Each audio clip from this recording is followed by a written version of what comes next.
The effects of the pandemic on higher education are still being felt, as many universities have reported historically low enrollment numbers. Overall, college enrollment down nearly 10% in the last 2 years. But there is one exception to the drop-off.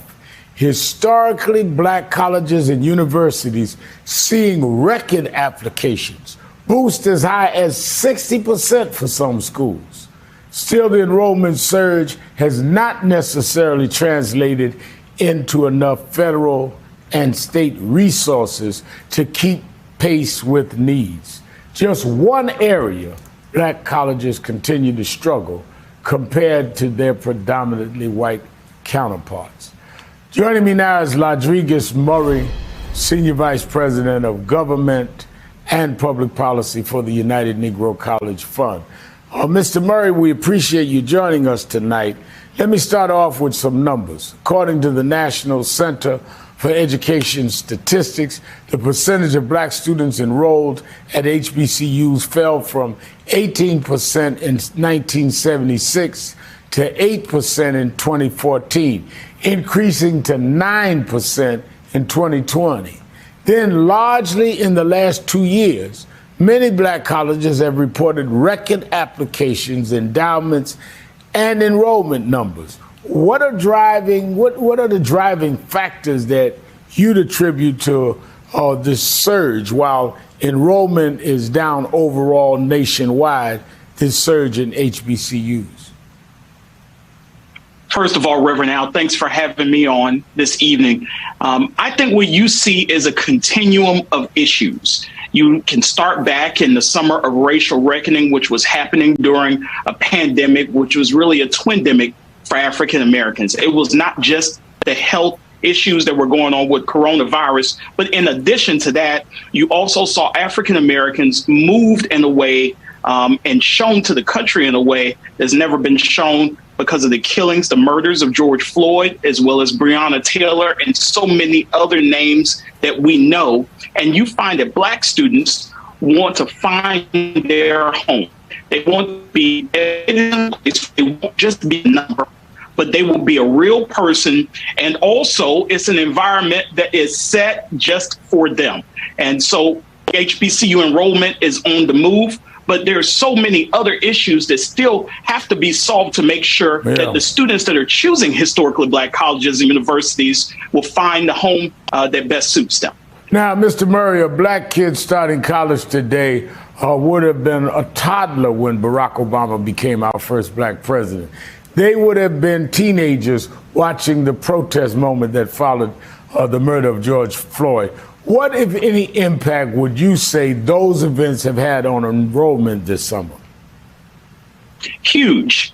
The presidency of Barack Obama, and then you add to it the vice presidency of Kamala Harris. You add to it sitting U.S. senators like we have in the state of Georgia with Raphael Warnock. And you see African Americans seeing themselves in these very public figures. And they're not just seeing themselves, but they're seeing themselves in people who went to HBCUs that are completely tearing down the overarching stereotype that you have to go to an Ivy to get to where you want to go. You can go to the institution that's best suited for you, get an education that allows you to be comfortable in those formative years, and then allows you to be a world changer.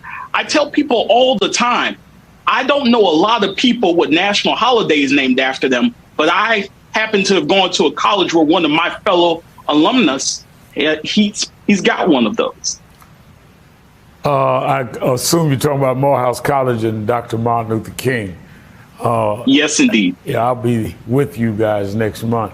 HBCUs have been historically underfunded compared to predominantly white institutions. But along with the surge in enrollment over the last few years, there's been a surge in charitable giving, the likes of which many black colleges have never seen. According to We Are HBCUs, a nonprofit group that tracks donations to black colleges, about a third of the nation's 107 historically black colleges received their largest gifts ever between July 2020 2020 and December 2021. The trend that schools are, of course, trying to continue as best they can in 2022.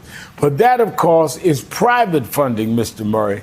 In terms of federal funding, how are black colleges doing under the Biden administration, in your view? We're out of time, but I wanted you to respond to that briefly. I'll tell you that President Biden is probably the best president ever for HBCUs. Most presidents in their budgets that they send to Congress usually flatline the amount of money that HBCUs got the previous year, and they recommend that same number to Congress the next year. This is the first president in my lifetime that recommends increases every year for HBCUs. He's put HBCUs in every single one of his must-pass pieces of legislation. Congress may have had other difficulties with passing it, but the fact that the president put HBCUs right in the middle of the American Rescue Plan, he put HBCUs right in the middle of his infrastructure plan when he introduced it, he put it right in the middle of everything that he's been doing, including Build Back Better, which turned into the Inflation Reduction Act. This shows a president that views these institutions not as a fringe issue, but as something central to the American ideal. All right. Thank you, Lodriguez Murray, for being with us this evening. More politics.